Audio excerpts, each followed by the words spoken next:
नेताजी का हृदय मैं क्या बताऊं कितने वो थे। हम लोग किसी अर्थ के नहीं थे। अर्थ का मतलब हमारा कोई मतलब उस समय नहीं हुआ करता था जिस समय हम लोगों को सहारा दिया माननीय मुलायम सिंह यादव जी। 89 में जब मेरे अतरौलिया पहुंचे, अतरौलिया उनका हेलीकॉप्टर आया तो उन्होंने मुझको, मैं गया माला पहनाया। उसके बाद सबसे पहले तो वो मुझको पकड़ के एकांत में ले गए और कहे कि अरुण जी ऐसा है कि हम आपको लोकसभा का चुनाव लड़ाना चाहते हैं। मैंने उनसे कुछ लोग कंफ्यूज किया उस समय। देखिए बलराम यादव जी भी यहाँ के मतलब कुछ क्या पूरी दिलचस्पी लेते थे। तो कुछ लोगों ने अब उसमें हमारे विरोध में कान भरना शुरू किया। अब मैं कहाँ के लोगों को, टांडा के किसी एमएलए का नाम लूं या और किसी का लूं तो अच्छी बात नहीं है। मैं नाम लेने से कोई फायदा नहीं, लेकिन की बार अवधेश को लड़ जाने दो और हम तुमको लड़ाएंगे वही जहांगीरगंज। चलो ये कंफर्म है। तो मैं मान गया, मैं चला आया। लेकिन ये लोग इतना कान भरे कि बलराम जी को ले जा करके वहाँ फिट कर दिया। और बलराम जी से बड़ी सटीक इन लोगों ने वो कराया कि बलराम जी के शिकायत कराया कि बलराम जी ने नेताजी से कहा कि मैं अतरौलिया से लड़ता हूँ, वहाँ 20,000 सोनकर हैं, अगर किसी खटी को आप टिकट दे देते तो मैं जीत जाता। तो उन्होंने कहा नहीं अरुण है वो हमारा, वो हम ऐसे कैसे दुर्दिन में हो रहा हमारे साथ, हम उसको ऐसे नहीं छोड़ सकते।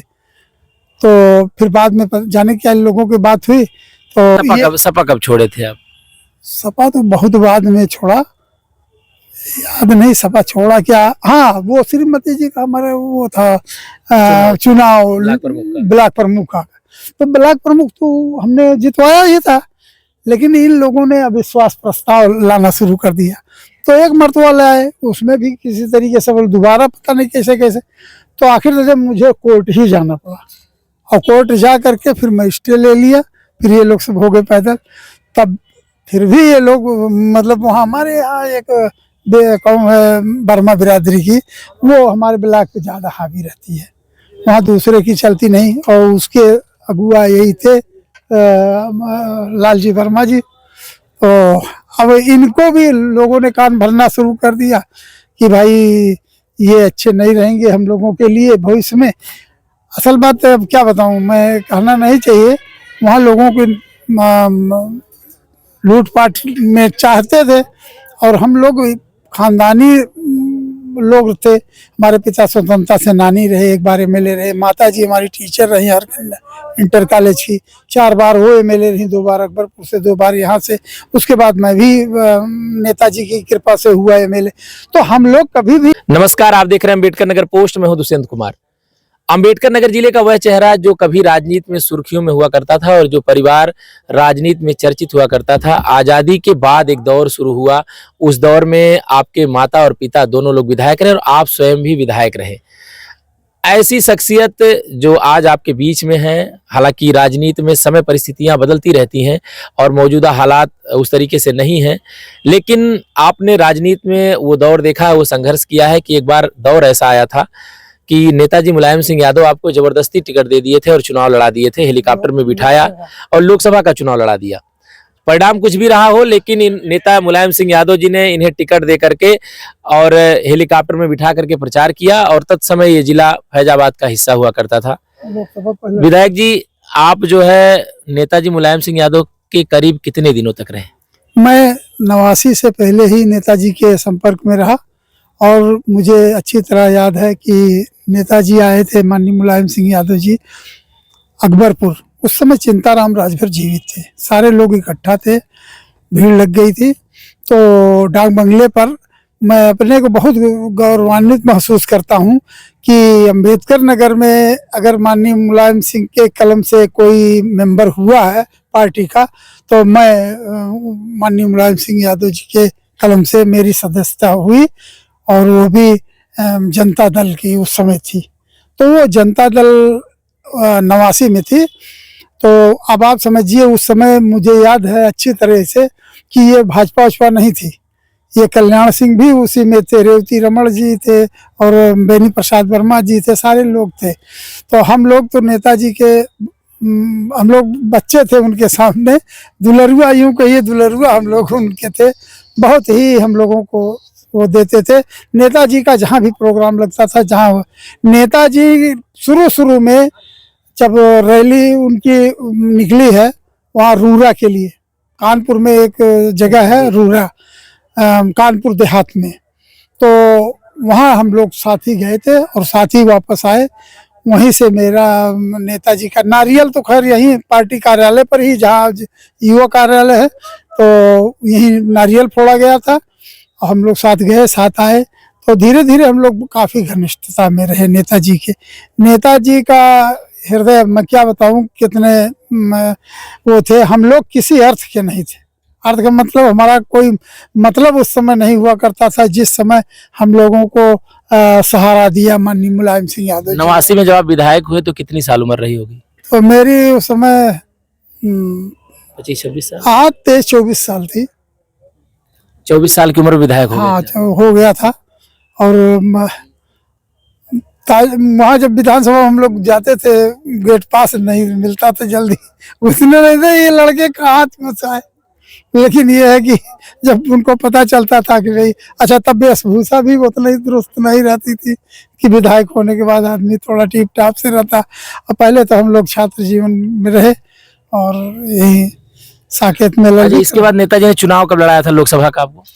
मुझे याद है 91 में जब हम लोग तो इसका चुनाव की घोषणा हो गई और उसी समय ये अपने चंद्रशेखर जी ने कैसे कैसे नेताजी को क्या कर लिया, अपने पक्ष में कर लिया और ये दोनों लोग एक होकर के चुनाव लड़ने का मन बना लिया। वो चूंकि प्रधानमंत्री उस समय थे और नेताजी को प्रभावित किया अपने उससे, और नेताजी उनके प्रभाव में आ भी गए। तो इन्होंने क्या किया, मुख्यमंत्री होते हुए भी इस्तीफा दे दिया। हम लोगों को आज भी नहीं समझ में आता कि उन्होंने क्या समझाया कि आप मुख्यमंत्री हैं और हम चाहते हैं कि कल अभी आप मुख्यमंत्री रहे, आप इस्तीफा दे दीजिए, कल हम फुल फ्लैश आपको मुख्यमंत्री। उस समय 23 एमएलए हम लोग थे नेताजी के साथ जो मुख्यमंत्री बनाए थे, जिनमें से एक मैं भी था 23 एमएलए में। तो हमको आज भी ताज्जुब होता है। बहरहाल अब नेताजी आए 3 बजे रात को दिल्ली से और इस्तीफा दे दिया, क्या नाम रे, विधानसभा से, और चुनाव की घोषणा कर दिया, राज्यपाल से सिफारिश कर दिया। तो हम लोग दूसरे दिन ऑफिस में गए तो पता चला। खैर उसके बाद इधर टिकट का बंटवारा शुरू हो गया। तो मैं तो ये जानता था कि मैं आलापुर से एमएलए हूँ। उस समय जहांगीरगंज नाम था, तो आलापुर का नाम जहांगीरगंज था। तो मैं समझ रहा था कि मुझको जहांगीरगंज से चुनाव लड़ना है। तो मैं यूँ रहा, पार्टी कार्यालय गया तो नेताजी वहाँ मिले। उन्होंने कहा कि अरुण कल मैं अतरौलिया चल रहा हूँ, पहुँच रहा हूँ, चलिए आपसे थोड़ी बात करना है। तो हम लोग वहीं तुरंत भागे चले आए। रात में घर रहे, सवेरे अतरौलिया पहुँचे। अतरौलिया उनका हेलीकॉप्टर आया तो उन्होंने मुझको, मैं गया माला पहनाया। उसके बाद सबसे पहले तो वो मुझको पकड़ के एकांत में ले गए और कहे कि अरुण जी ऐसा है कि हम आपको लोकसभा का चुनाव लड़ाना चाहते हैं। मैं अवाक रह गया एकदम से। मैंने हाथ जोड़ करके उनसे कहा आड़ में कि नेताजी अभी मुझको पूरा जिला नहीं जान पाया है और पूरे जिले का चुनाव होगा, कैसे क्या होगा। जन्मभूमि की हालत देख रहे हैं, सर पे बवाल किए हुए हैं आरएसएस वाले, तो कितना आपको बदनाम कर रहे हैं, पार्टी को बदनाम कर रहे हैं। तो कहीं वो सब छोड़िए, आप यूँ समझिए कि हमारे पास कोई दलित में कैंडिडेट नहीं है, आपको चुनाव लड़ना है, आप लोकसभा चुनाव लड़िए, बाकी हम हैं, हम रहेंगे, आपको स्थापित किए रहेंगे, आप चिंता न करो। अच्छा, उसके बाद फिर मोह भंग हो गया, फिर आप पार्टी छोड़ दी और कांग्रेस में चले गए? उस नाते नहीं, मोह ऐसे नहीं भंग हुआ, इस नाते नहीं हुआ कि मैं हार गया या और कोई। उसमें कुछ लोग कंफ्यूज किया। उस समय देखिए बलराम यादव जी भी यहाँ के मतलब कुछ क्या पूरी दिलचस्पी लेते थे। तो कुछ लोगों ने अब उसमें हमारे विरोध में कान भरना शुरू किया। अब मैं कहाँ के लोगों को, मैं टांडा के किसी एमएलए का नाम लूं या और किसी का लूं तो अच्छी बात नहीं है, मैं नाम लेने से कोई फायदा नहीं। लेकिन ये है कि वो सफल हो गए धूर्त लोग, और इतना सफल हो गए कि जब दोबारा बारी आई चुनाव लड़ने की, तो मैं जान रहा था कि अब लोकसभा तो उन्होंने, हाँ, जब दोबारा लोकसभा की बारी आई तो फिर नेताजी ने मुझसे कहा कि अरुण अब की बार अवधेश को लड़ जाने दो और हम तुमको लड़ाएंगे वही जहांगीरगंज। चलो ये कन्फर्म है। तो मैं मान गया, मैं चला आया। लेकिन ये लोग इतना कान भरे कि बलराम जी को ले जा करके वहाँ फिट कर दिया। और बलराम जी से बड़ी सटीक इन लोगों ने वो कराया कि बलराम जी के शिकायत कराया कि बलराम जी ने नेताजी से कहा कि मैं अतरौलिया से लड़ता हूँ, वहाँ 20,000 सोनकर हैं, अगर किसी खटी को आप टिकट दे देते तो मैं जीत जाता। तो उन्होंने कहा नहीं नहीं, अरुण है वो हमारा, वो हम ऐसे कैसे दुर्दिन में वो रहा हमारे साथ, हम उसको ऐसे नहीं छोड़ सकते। तो फिर बाद में जाने क्या इन लोगों की बात हुई। तो अच्छा, सपा कब छोड़े थे आप? सपा तो बहुत बाद में छोड़ा, याद नहीं सपा छोड़ा क्या। हाँ, वो श्रीमती जी का हमारे वो था चुनाव ब्लॉक प्रमुख का। तो ब्लॉक प्रमुख तो हमने जितवाया ही था, लेकिन इन लोगों ने अविश्वास प्रस्ताव लाना शुरू कर दिया। तो एक मर्तबा लाए, उसमें भी किसी तरीके से बोल दोबारा पता नहीं कैसे कैसे। तो आखिर जब मुझे कोर्ट ही जाना पड़ा और कोर्ट जा करके फिर मैं स्टे ले लिया। फिर ये लोग सब हो गए पैदल। तब फिर भी ये लोग मतलब वहाँ हमारे यहाँ एक कौन है वर्मा बिरादरी की, वो हमारे ब्लॉक पे ज़्यादा हावी रहती है, वहाँ दूसरे की चलती नहीं। और उसके अगुआ यही थे लालजी वर्मा जी। तो अब इनको भी लोगों ने कान भरना शुरू कर दिया कि भाई ये अच्छे नहीं रहेंगे हम लोगों के लिए भविष्य में। असल बात अब क्या बताऊं, मैं कहना नहीं चाहिए, वहाँ लोगों को लूटपाट में चाहते थे। और हम लोग खानदानी लोग थे, हमारे पिता स्वतंत्रता सेनानी रहे, एक बार एमएलए रहे, माता जी हमारी टीचर रही इंटर कॉलेज की, 4 बार वो एमएलए रही, 2 बार अकबरपुर से, 2 बार यहाँ से।